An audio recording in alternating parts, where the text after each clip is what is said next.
Let's talk about our weather, what we're going to see that could affect us over the next couple of days. We'll start out on the island. Beautiful shot of Moody Gardens, mostly cloudy skies. And this is the biggest spread I've seen so far this season with the temperature 82 degrees and actually the heat index feeling like 88. And so a little more of a spread. So we're getting a little deeper into spring. Southeasterly wind at 18 miles per hour, and that's pumping in all of the humidity. So mainly cloudy skies. We have, again, this along this dry line, tornado watches, one area of severe weather right along where the humid air is separated the dry air, and thunderstorms are sparking up right along that line. So the key is over the next several days, where does the heaviest rain go? And I think at the most, tomorrow morning, late in the early afternoon, we get a little bit of a sprinkle, nothing too heavy. There's not much there. The stronger thunderstorms, you can pay attention to where this line is. It's all well up to the north of us. Wednesday afternoon, you have another little sprinkle here. It's not much coming down, but what we're going to watch for as we head toward Wednesday afternoon and evening, very similar to what we saw last Thursday. We're going to see storms that are going to form to the west of us. Last Thursday, where they're up to the north,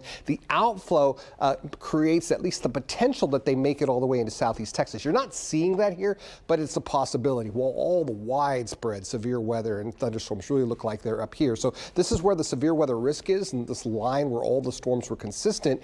We're right on the outer edge, and we've been on the edge of these systems going back the last several weeks. So for damaging winds, a line from Columbus, Katy, the Woodlands, Cleveland along the East Tex Freeway, there's a possibility if the outflow is able to hold together. And as far as the flash flood risk on Wednesday, it's a little farther up to the north from Brenham, Navasota, Livingston, a small threat there, a little bit of a higher threat up to the north. In fact, when you saw that line developing where the area of low pressure and that stalled frontal boundary was, that's just to the northeast of Dallas. So this is the area to watch. And again, we're a little too far away from it, but it's now the question we get some brief heavy rain. So, but the chance of that is pretty small on Wednesday, just 20%. But we are now in the pattern once we start tomorrow that we're going to be able to get some rain, and the potential of it getting a little more widespread as we head toward the end of the week, and even the weekend is definitely there. But it all starts tomorrow, and you saw it was a little light. As far as rain totals throughout the entire week, from tomorrow through Friday, maybe an inch, a little more in the Houston area, less along our coastal cities. But the areas to watch are up here to the north, where we could see 2